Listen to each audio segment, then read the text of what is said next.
Two things to make your guitar solos absolutely amazing and get out of this really boring, robotic pentatonic plateau that we all get into. We're going to talk about interesting rhythmic phrases and dynamic, volume dynamic. So instead of worrying about like, oh, is this going to be like on what beat, on the E and let's just do this first. I want you to put a metronome on and play something that's going to be interesting. What isn't is this.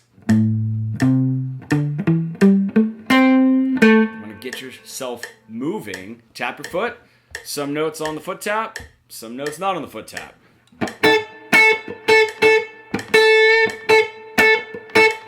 We don't really need to dissect what's happening there, but if we can get into that groove, usually we're going to be playing strong accents on weaker beats, right? The E and the especially. And that's what gives us a little bit of this groove, especially that staccato and syncopated sound. When I take that into my playing, I'm not always going to be stuck in 1 and 2 and 1 E and a 2 E and that kind of rhythm, because I'm going to be developing a more robust rhythmic vocabulary. So my guitar solos are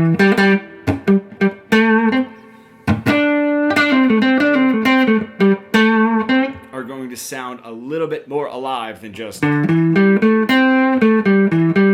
Now, we don't necessarily want that staccato sound and that much space and a little bit of that herky-jerkiness. Now, it's cool, obviously, to put in there. But if we want to glue it all together, we can use, instead of just a staccato note to get that groove, we can use a volume dynamic. What I mean is, if I have something, right,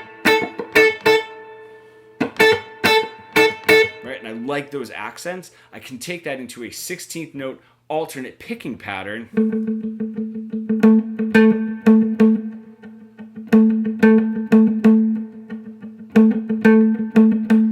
Using the accents to get that interesting rhythm and gluing it together with a lower volume dynamic. This ends up getting out of,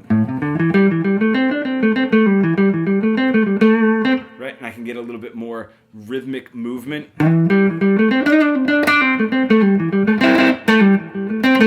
Right, which is really nice. Now, if I use that glued together, and I use my more interesting rhythms with the space, I have so much to work with.